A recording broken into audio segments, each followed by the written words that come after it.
रात का समय था, करीब 1:15। सड़क सुनसान, बारिश तेज और आसमान बिल्कुल काला। इसी रात एक कार पुराने हिल रॉयल होटल की तरफ जा रही थी। कार में 2 लोग थे, आर्यन और प्रिया। दोनों एक फंक्शन से लौट रहे थे और शहर से दूर होटल में रुकने वाले थे। थोड़ी दूर जाने के बाद कार अचानक तेज झटके से बंद हो गई। आसपास न कोई घर, न कोई दुकान, सिर्फ अंधेरा और झाड़ियों की आवाज। आर्यन ने कार चेक की। मोबाइल में नेटवर्क नहीं था और बारिश लगातार बढ़ रही थी। तभी दूर अंधेरे में एक टॉर्च की हल्की सी रोशनी दिखाई दी। धीरे धीरे वो रोशनी करीब आई और उसमें एक बूढ़ा आदमी दिखा, भीगा हुआ और अजीब मुस्कान लिए हुए। वह बिना कुछ बोले पास आया, बस हाथ से इशारा किया कि उनके पीछे आए।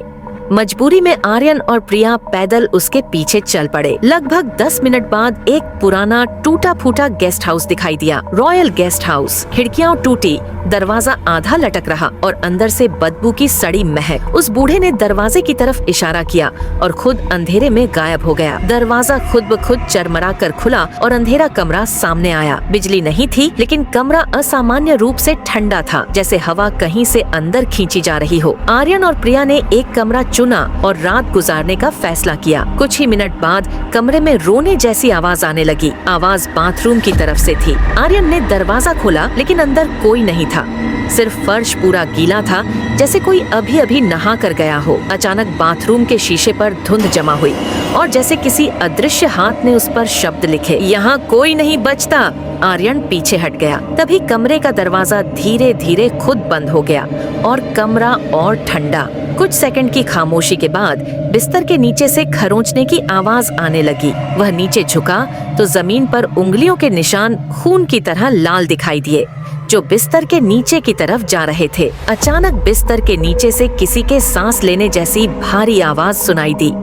जब आर्यन ने नीचे झांका तो वहाँ प्रिया नहीं, बल्कि काले चेहरे और लाल आंखों वाली एक परछाई बैठी थी, जो धीरे धीरे उसकी तरफ रेंग रही थी। आर्यन भागकर दरवाजे की तरफ गया, लेकिन दरवाजा बाहर से जैसे किसी ने बंद कर दिया हो। उसी समय कमरे का बल्ब बिना बिजली के लाल चमकने लगा और कमरे की दीवारों पर गीले हाथों के निशान उभर आए। और तभी पीछे दरवाजा खुला। वही बूढ़ा आदमी अंदर आया, लेकिन अब उसके चेहरे का आधा हिस्सा सड़ा हुआ था।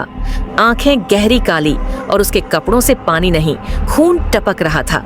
वह धीरे धीरे आर्यन के बिल्कुल पास आया और जैसे ही उसने आर्यन के कंधे पर हाथ रखा, पूरा कमरा अंधेरा हो गया।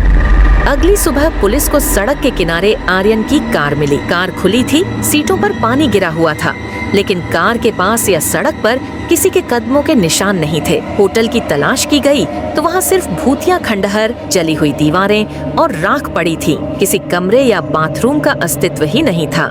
लेकिन राख में एक पुराना फोन मिला। स्क्रीन टूटी हुई और आखिरी कॉल का नाम सेव था, प्रिया। उस रात के बाद आर्यन कभी नहीं मिला। लोग कहते हैं जो भी उस रास्ते पर कार रोकता है, एक बूढ़ा आदमी उसे उसी खंडहर की तरफ ले जाता है और वहाँ कोई भी सुबह वापस नहीं लौटता।